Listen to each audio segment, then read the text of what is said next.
आप सभी को जय हिंद, जोहार, सत स्वागत है। जेटेट ईवीएस का बहुत महत्वपूर्ण क्लास होगा।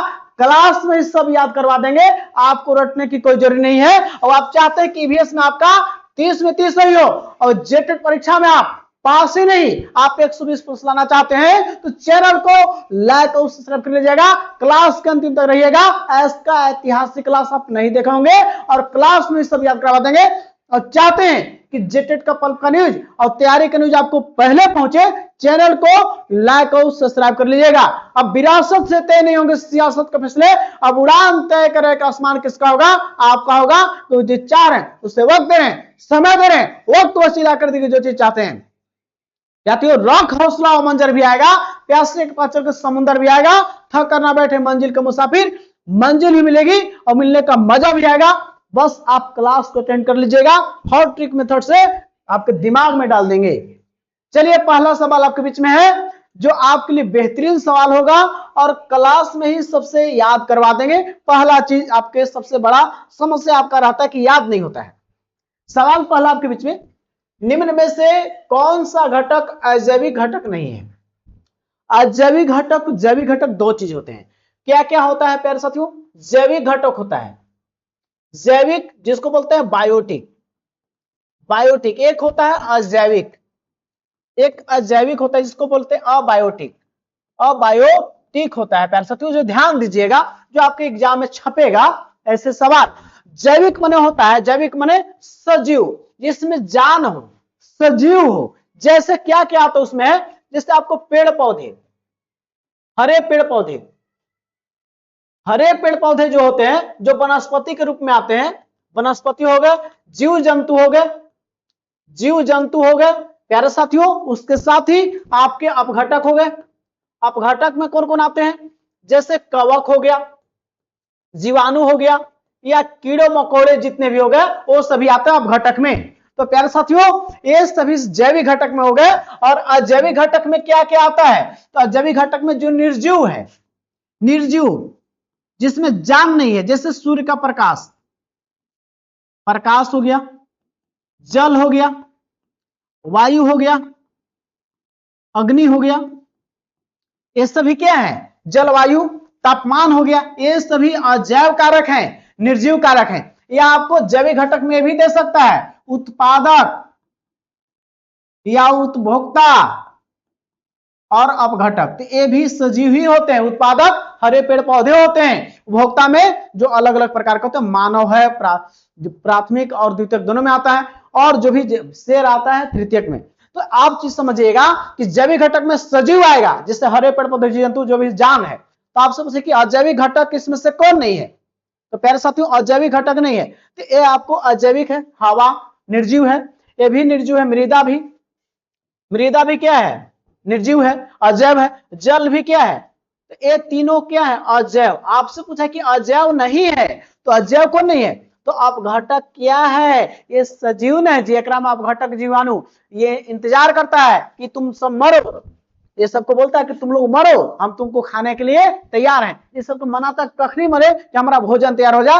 उपभोक्ता जैसे गाय बकरी हिरन हो गया, जो भी चीजें हैं, मानव पेड़ पौधे, वो पेड़ पौधों को मन चाहता है कि भी मरे, उसको में दिया हुआ लग जाता है, खाता है कि नहीं?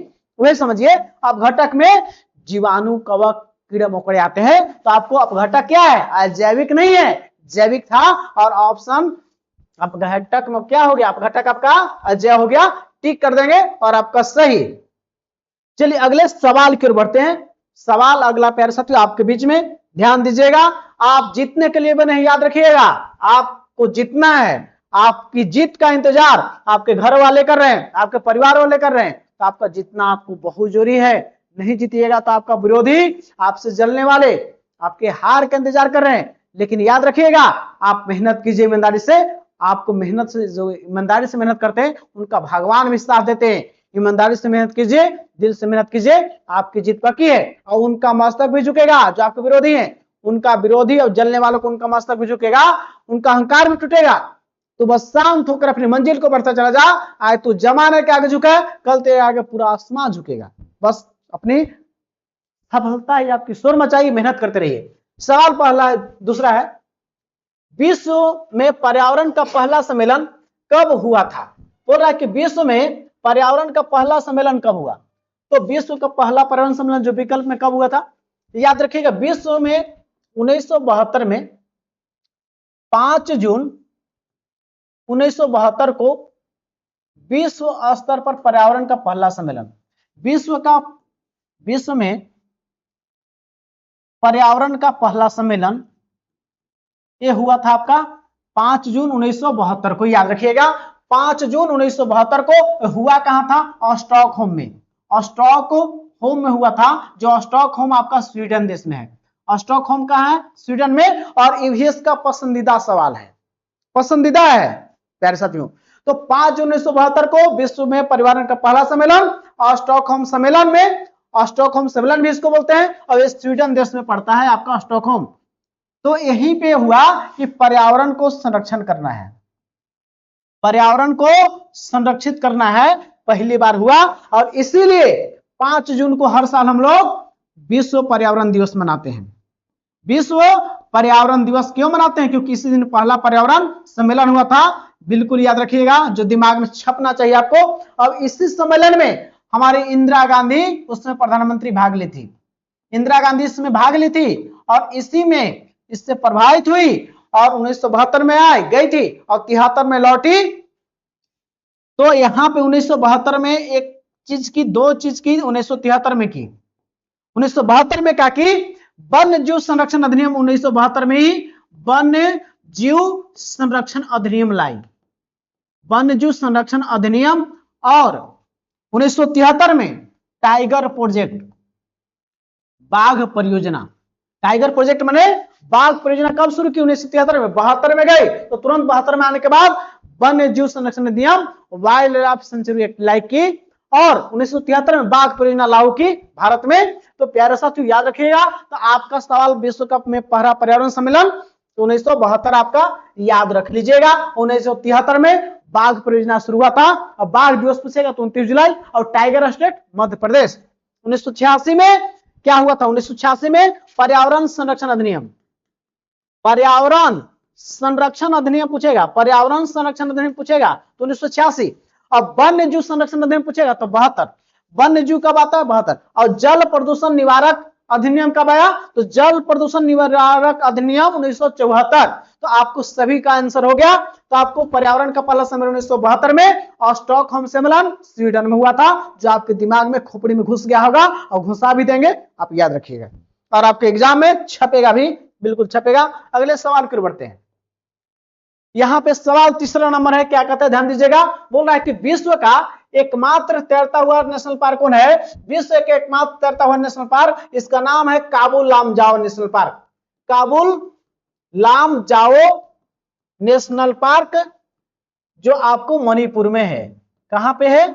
मणिपुर में। वही मणिपुर जो आपको याद रखिएगा, मणिपुर बहुत पॉपुलर है, याद रखिएगा। काबुल लामजाओ नेशनल पार्क, इसी में लोकटक झील है।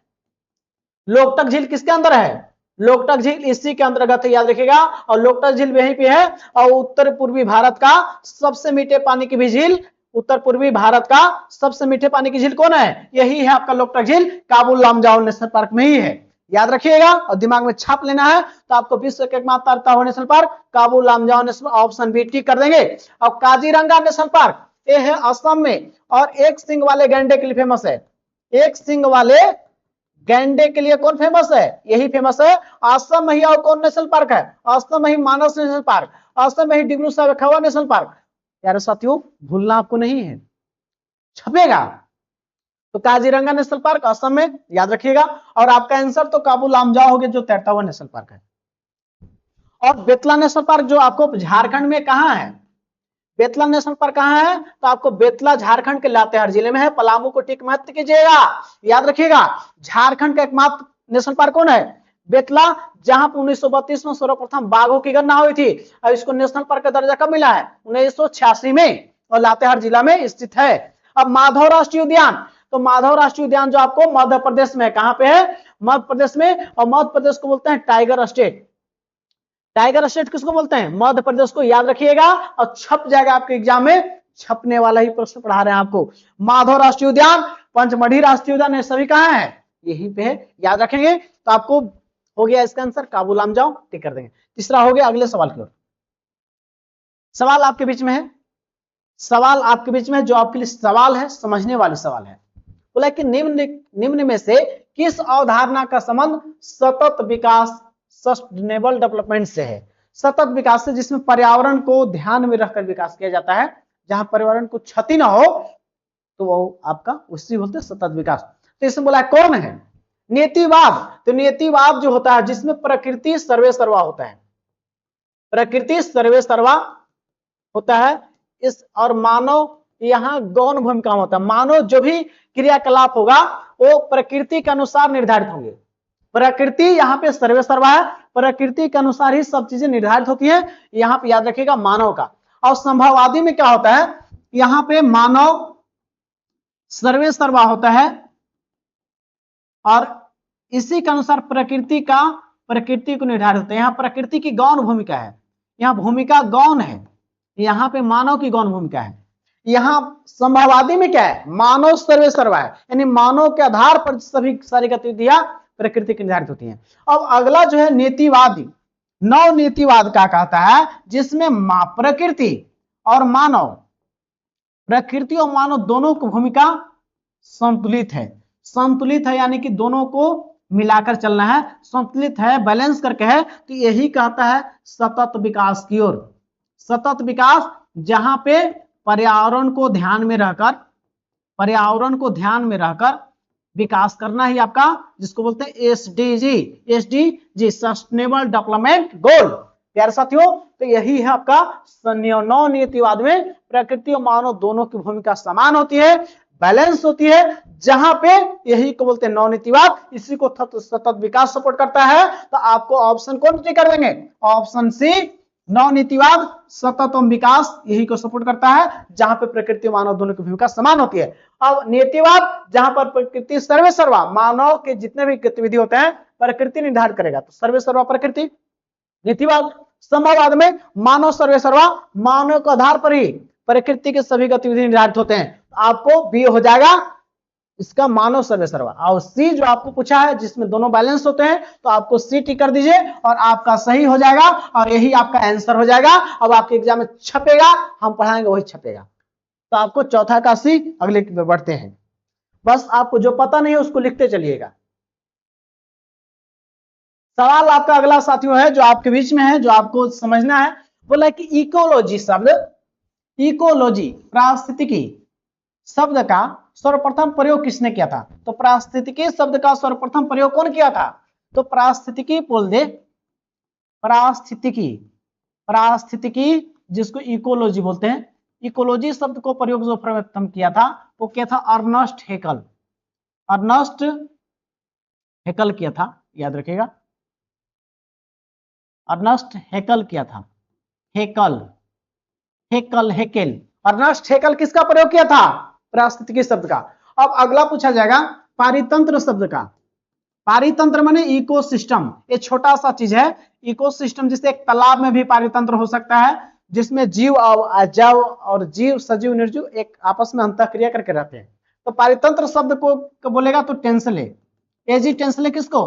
पारितंत्र का। अब बोला जाएगा कि भारत में पारिस्थितिकी के पिता कौन है? भारत में पारिस्थितिकी के पिता, भारत में पारिस्थितिकी के पिता, भारत में पारिस्थितिकी के पिता बोलते हैं रामदेव मिश्रा को। रामदेव मिश्रा एनसीईआरटी का डाटा है, पूछ जाएगा कि भारत में पारिस्थितिकी के पिता किसे बोलते हैं? रामदेव मिश्रा, याद रखिएगा। तो आपको ये तो हो गया अर्नस्ट हेकल, तो आपका हो जाए पारिस्थितिकी का, तो आपका ऑप्शन हो जाएगा बी, टिक कर देंगे अर्नस्ट हेकल। और लिंडेमान ऊर्जा का 10% नियम, ऊर्जा का प्रवाह का 10% का नियम, माने एक पोषी स्तर से दूसरे पोषी स्तर में कितना परसेंट ऊर्जा जाता है? 10%। यही लिंडेमान का ऊर्जा का नियम है, याद रखिएगा। और ऊर्जा का प्रवाह हमेशा एक दिशीय होता है और सीधा होता है, याद रखिएगा, सीधा होता है, याद रखिएगा, याद रखेंगे, भूलना आपको नहीं है। और लिवेनहॉफ सर्वप्रथम जीवित कोशिका की खोज, जीवित कोशिका की खोज कौन किए हैं? जीवित कोशिका की खोज सर्वप्रथम आपका लीवेनहॉक। अब बोले कि कोशिका की खोज कौन किया है केवल? तो कोशिका की खोज तो रॉबर्ट हुक कर दिए थे। रॉबर्ट हुक जो लेकिन मरा हुआ था, रॉबर्ट हुक ना कर दिए थे। तो याद रखिएगा, जीवित कोशिका की खोज बोलेगा तो लीवेनहॉक, और मृत कोशिका या कोशिका की खोज बोलेगा खाली तो आपको रॉबर्ट हुक, और जीवित कोशिका तो लीवेनहॉक कर देना है। इसी प्रकार से भलूदा बना देंगे। आपको जो भी पढ़ाएंगे ईवीएस का सभी क्लास को कर लीजिए, आपको यही सवाल आएगा, आप क्यों भटक रहे हैं? भटकने वाले इंसान भटकते रह जाते हैं जीवन भर। तो आपको इकोलॉजी सब कौन दिया? Ernst Haeckel. पारिस्थितिकी का याद रखिएगा, और पारितंत्र का एजिशंसले। अब इंडियन इकोलॉजी के फादर किसको बोलते हैं? रामदेव मिश्रा। ऊर्जा प्रवाह का 10% नियम लिंडेमान, और जीवित कोशिका लीवेनहॉक, और मृत कोशिका रॉबर्ट हुक 1665। याद रखिएगा मृत कोशिका था। अगले सवाल की ओर, यहाँ पे वो इकोलॉजी अर्नेस्ट हेकल है, इकोसिस्टम एजिशंसले 10% का नियम लिंडेमान, जीवित कोशिका वही चीज है, यहाँ पे बताई दी है। यहां पे सवाल आपके बीच में ध्यान दीजिएगा। सवाल है, निम्न में से कौन सा इकोसिस्टम मानव निर्मित है? बोला है कि इसमें से कौन सा इकोसिस्टम मानव निर्मित है? यानी पारितंत्र में दो तरह की चीजें होती हैं। पारितंत्र जो होता है दो तरह से, इकोसिस्टम जो आपका एक होता है पैरासिटो, एक होता है जो बोलते हैं प्रकृति के पर, अब एक होता है मानव निर्मित। मानव निर्मित पारितंत्र याद रखिए कौन होता है? प्रकृति से जो बना हुआ खुद से है। जैसे आपका कौन हो जाएगा? तालाब, सॉरी यहां पे देखिए, समुद्र, वन या जंगल कह दे, या नदी कह दे, झील कह दे, तालाब कह दे, ये सभी कौन बनाया है? तो ये सभी आपका प्रकृति का है। और मानव निर्मित की बात करें जिसमें मानव द्वारा है, जैसे बगीचा, बगीचा अपना मनपसंद से पेड़ों पौधों को लगाते हैं। Equilibrium, equilibrium, equilibrium, equi equilibrium, equilibrium, equilibrium क्या होता है? जहां पे मछली को प्राकृतिक रूप से आवास दिया जाता है। तो आपको ये सभी क्या है? प्रकृति पर है। अब ये मानव निर्मित है, याद रखिएगा। तो आपसे क्या पूछा है? मानव निर्मित। तो समुद्र क्या है? ये आपका प्रकृति से, नदी प्रकृति से, वन भी, तो ये सभी प्रकृति है, आपको आधारित है। आपसे मानव निर्मित पूछा, तो मानव निर्मित कौन है? मानव निर्मित बगीचा है, तो आपका ऑप्शन टिक कर देंगे। और सबसे बोलेगा सबसे अस्थायी पारितंत्र कहां होता है? सबसे अस्थायी पारितंत्र कहां होता है?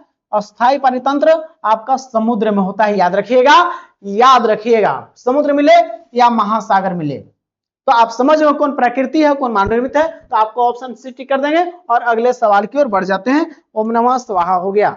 अगला सवाल आपके बीच में बोल रहा है कि इनसे असत्य कथन को पहचानिए। क्या बोला है? असत्य कथन, एक में सही कौन है, एक में गलत कौन बात को बोला है। तो यहां पे सवाल है, असत्य कथन को पहचानिए। हरे पेड़ पौधे उत्पादक होते हैं। जी बिल्कुल, हरे पेड़ पौधे जो होते हैं उत्पादक होते हैं। याद रखेंगे। ए परपोषी होते हैं, नहीं ए परपोषी नहीं, स्वपोषी होते हैं। यही बात तो गलती पूछा है, आप गलती बोल दिया ये। तो आपको पेड़ पौधे क्या होते हैं? स्वपोषी होते हैं। स्वपोषी क्यों होते हैं? हरे पेड़ पौधे जो होते हैं, ध्यान रखिएगा, सूर्य के प्रकाश जो होता है, सूर्य के प्रकाश से, यहां मान लीजिए कि हरे पेड़ पौधे हैं, हरे पेड़ पौधे हैं, और ये आपका जो है क्या करते हैं? इसका जो एनर्जी है लेता है, लोग सूर्य के प्रकाश को लेता है, जो उसका कितना परसेंट? 1% ग्रहण करता है। जो हरे पेड़ पौधे हैं कितना ग्रहण करते हैं? मात्र 1% ग्रहण करके, और प्रकाश संश्लेषण से, इस माध्यम से प्रकाश संश्लेषण से भोजन स्वयं बनाते हैं। क्या बनाते हैं? स्वयं बनाते हैं। जिसमें भोजन प्रकाश संश्लेषण क्या जरूरी है?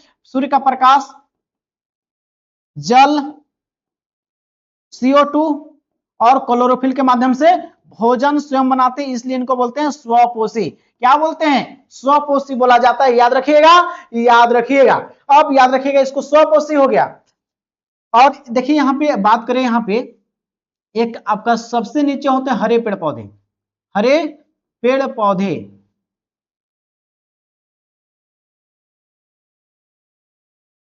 हरे पेड़ पौधे,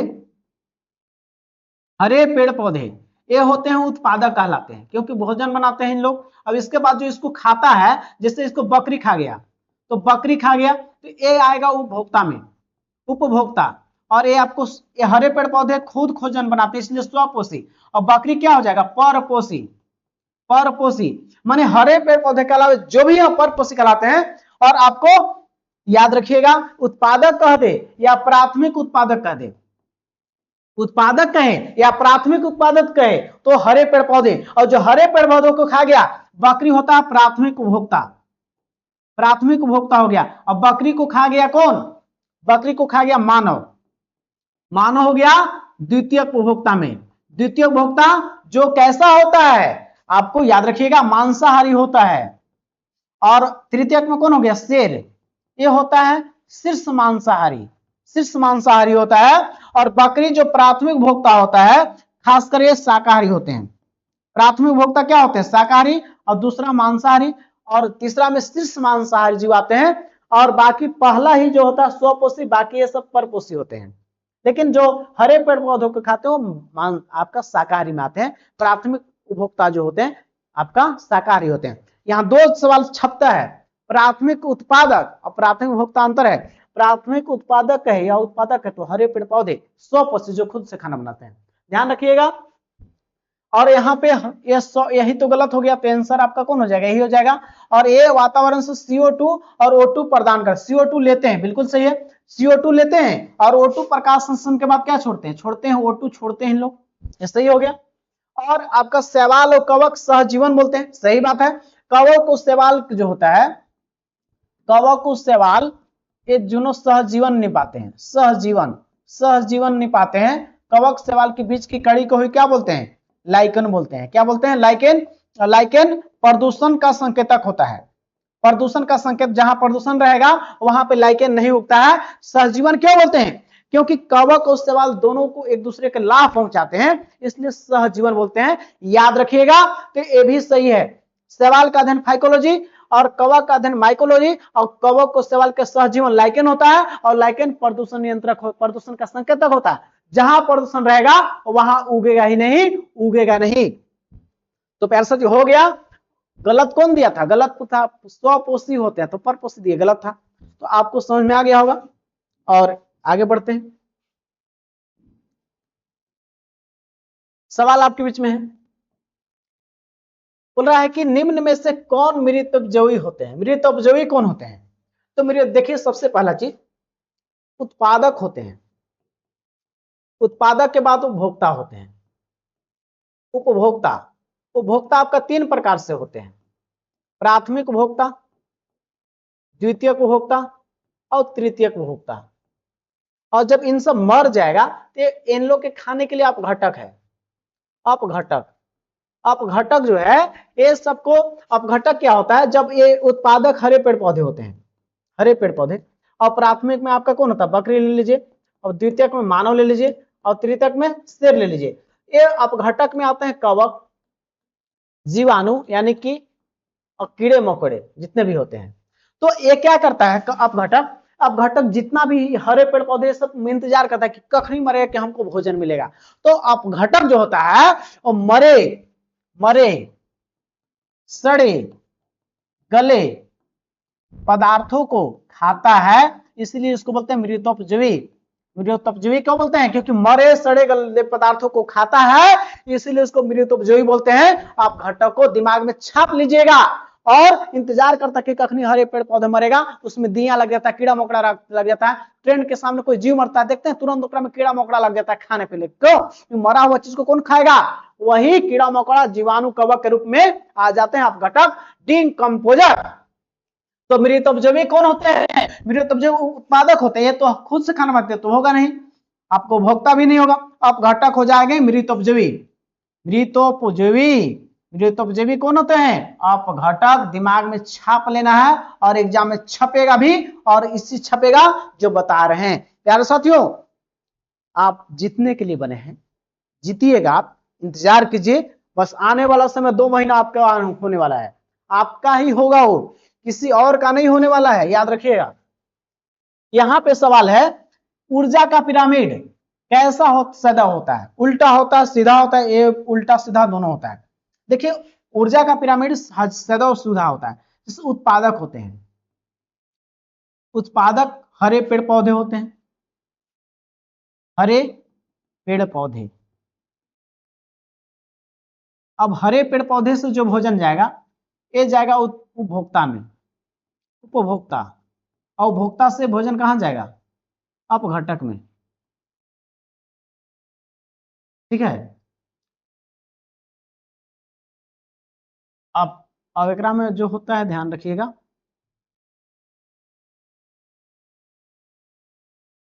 इसमें जो होता है 3 भाग में बांटते हैं। प्राथमिक उपभोक्ता, प्राथमिक उपभोक्ता, फिर आता है द्वितीयक उपभोक्ता, द्वितीयक उपभोक्ता, और उसमें होता है तृतीयक उपभोक्ता। इसमें क्या होता है, इसमें भोजन जो जाता है ना वो कि कैसे ऊर्जा का प्रवाह होता है। जैसे समझिएगा यहां से ऊर्जा का प्रवाह जो होगा हमेशा सीधा होता है। कैसे होता है, क्योंकि यहाँ पे जो ऊर्जा है उसका 10% यहाँ पे जाएगा, 90% विनाश हो जाएगा, फिर इसके बाद ऊपर जाएगा तो 10% ही पहुंचेगा। यानी कि ऊर्जा जो है देखिएगा हमेशा सीधा जाएगा। कैसा जाएगा, सीधा की ओर जाता है। याद रखिए उल्टा कभी नहीं होगा। ऊर्जा का प्रवाह कितना होता है, 10%, 90% क्या होता है, ह्रास हो जाता है। ह्रास माने ऊष्मा के रूप में, ये सब के रूप में पहले ही टूट जाता है। तो ऊर्जा का प्रवाह कैसे होता है, हमेशा सीधा होता है, हमेशा कैसा होता है, और सीधा के साथ साथ एक दिशीय होता है। कैसा होता है, एक दिशीय होता है। हमेशा ऊर्जा का प्रवाह सीधा होगा, उल्टा नहीं होगा। उल्टा सबसे ज्यादा ऊर्जा किसके पास रहेगा, हरे पेड़ पौधे के बाद, सबसे ज्यादा हरे पेड़ पौधे के बाद, उसके बाद प्राथमिक उपभोक्ता, इससे फिर यहाँ पे, और सबसे कम कहाँ रहेगा, यहाँ पे।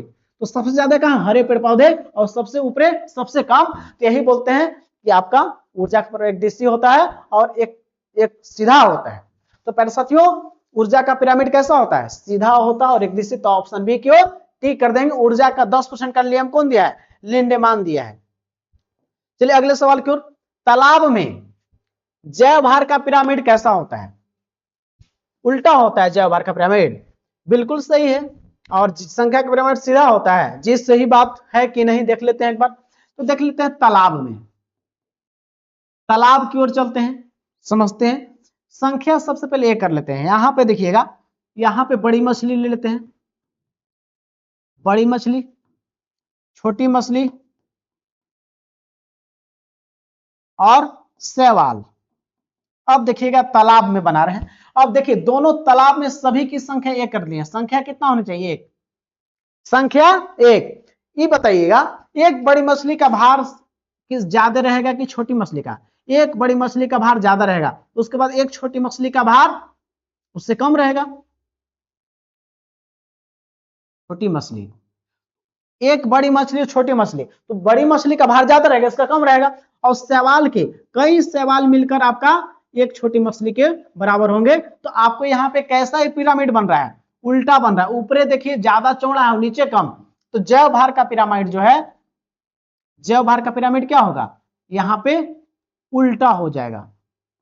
क्योंकि एक बड़ी मछली का भार ज्यादा होगा छोटी मछली का, तो एक बड़ी मछली का भार ज्यादा होगा, वो चौड़ा होगा, छोटी मछली का कम होगा। तो उसी प्रकार बहुत सारे सवाल छोटे छोटे मिलकर एक छोटी मछली के बराबर। तो ऊपरे का जिसका चौड़ा रहता है और नीचे छोटा, वो होता आपका है आपको उल्टा हो जाता है। अब संख्या की बात करें, तो अब संख्या की बात करें तो यहां पे मानते हैं बड़ी मछली और छोटी मछली और आपका यहां शैवाल, ध्यान रखिएगा। अब मान लेते 1 केजी हम इसका लेना चाहते हैं, 1 केजी हर जगह आना चाहिए, 1 केजी का आना चाहिए, हर जगह इसका वेट आना चाहिए। तो ये बताइएगा एक बड़ी मछली जो 1 केजी तो हो जाएगा, छोटा रहेगा। बहुत सारे बड़ी मछली, इसका तो कम रहेगा। 1 केजी मछली बनने में, बड़ी मछली बनने में 4-5 लग जाएगा। छोटी मछली 1 केजी बनने में 1 केजी सब जगह रहना चाहिए। एक बड़ी मछली, बड़ा मछली तो 1 केजी का एक ही हो जाएगा, बड़ा मछली 1 केजी का एक हो जाएगा। और छोटा मछली संख्या की बात कर रहे हैं, नंबर की बात कर रहे हैं, संख्या की बात करें तो एक बड़ा मछली 1 केजी होने में क्यों मछली लगेगा, 4-6 को लग जाएगा, तो चौड़ा हो जाएगा। अब एक शैवाल 1 केजी होने में बहुत सारा शैवाल मिलेगा, तो बहुत सारा शैवाल मिलकर संख्या में मिलेगा तो 1 केजी बनेगा। तो नीचे पर क्या हो गया, चौड़ा, ऊपर जा रहा है छोटा। तो ये आपको हो गया सीधा। तो संख्या का पिरामिड क्या होता है तालाब में? संख्या का पिरामिड सीधा होता है और जैव भार का पिरामिड कैसा होता है? उल्टा होता है। ध्यान रखिएगा, ध्यान रखिएगा। चलिए तो 10 नंबर तक सवाल देख लिए और आगे बढ़ते हैं। और ये देखिए यहीं पे है, जैसे कि जैव भार का पिरामिड जो होता है यहां पे देखिएगा सीधा आपका जो है इस संख्या का पिरामिड है तालाब में, ये देखिए उल्टा है। यहाँ पे देखिए जैव भार का पिरामिड उल्टा हो गया कि नहीं? उल्टा होते जा रहा है, ऊपर चौड़ा है और नीचे कम है। तो ऊपर चौड़ा रहे और नीचे कम रहे तो होता उल्टा पिरामिड बनता है। और यहाँ पे देखिएगा यहाँ पे सीधा है, नीचे संख्या ज्यादा है सवाल का, ऊपर कम है बड़ी मछली का, तो ये सीधा होता है। जिसका बेस चौड़ा हो ऊपर कम हो तो सीधा, और जिसका ऊपर चौड़ा हो नीचे कम तो उल्टा पिरामिड बनता है। यही आपका तालाब का है। और मरुस्थल में भी याद रखिएगा, मरुस्थल में भी उल्टा बनता है जैव भार का पिरामिड। अब आप चाहते हैं कि मेरे बैच से आप जुड़ना चाहते हो तो यहाँ पे नंबर दिया हुआ है, इस नंबर से आप देके आप जुड़ सकते हैं, जहां पे एक बेहतरीन तैयारी होगी और आपकी सफलता निश्चित होने वाली है। और आप सफल होने के लिए आप मेरे बैच से जुड़ सकते हैं, जहां पे नोट्स मिलेगा JCRT से लाइन बाय लाइन, और आपको PYQ मिल जाएगा, प्रैक्टिस सेट मिल जाएगा, और आपको इसके साथ ही पैड ग्रुप में होमवर्क मिलता है, और इसके साथ हम आपको टेस्ट लेते हैं, जहां पे आपकी तैयारी बेहतरीन होगी। और मैंने खुद स्टेट पास किया है, और हमसे पास 15 दिन में लोग स्टेट पास कर जाते हैं, और लोगों को स्टेट पास करा के बिहार में शिक्षक बन गए हैं, तो उनका फोटो मेरा यूट्यूब के लोगों में लगा हुआ है, उनका फोटो आप देख सकते हैं। प्यारे साथियों, यहाँ पे आपको नागपुरी, खोटा, CDP हो, मैथ हो, EVS हो, SST हो, हिंदी इंग्लिश हो, तमाम नोट्स आपको मिल जाएंगे। और नोट्स को 2 से 3 बार रिवीजन करा देंगे। अब आप चाहते हैं जुड़ना तो 1 to 5 का 250 और 6 to 8 का 250, और दोनों पेपर का 400 आपको देना है, पेमेंट करना है, और आप जुड़ के एक बेहतरीन तैयारी कर सकते हैं। आपको नोट्स के साथ हम आपको तैयारी करवाते हैं, सफलता की 100% गारंटी। क्योंकि सपने वे नहीं होते हैं जो आपको सोने देते हैं, सपने वे होते हैं जो आपको सोने नहीं देते हैं। आपकी सफलता निश्चित है, आप जीतने के लिए बने हैं। रख हौसला और मंजर भी आएगा, प्यासे के पास चलकर समुद्र भी आएगा। थक करना बैठे मंजिल को मुसाफिर, मंजिल मिलेगी और मिलने का मजा भी आएगा। आप जीतने के लिए बने हैं। जय हिंद साथियों, मिलते हैं नेक्स्ट वीडियो में। अपना ख्याल रखें। इस वीडियो को अंतिम तक देखने के लिए तमाम साथियों को तहे दिल से धन्यवाद। वीडियो अच्छा लगा हो तो लाइक और सब्सक्राइब करना ना भूलेंगे, मेरी एनर्जी का काम करता है। यूट्यूब पर तो आपको कोई पैसा नहीं लगता है, तो लाइक और सब्सक्राइब शेयर भी करें ताकि आपके लिए लगातार वीडियो बना सकें। जय हिंद साथियों, मिलते हैं नेक्स्ट वीडियो में। अपना ख्याल रखें, आने वाला समय आपको होने वाला है, आप जीतने के लिए बने हैं। जय हिंद साथियों।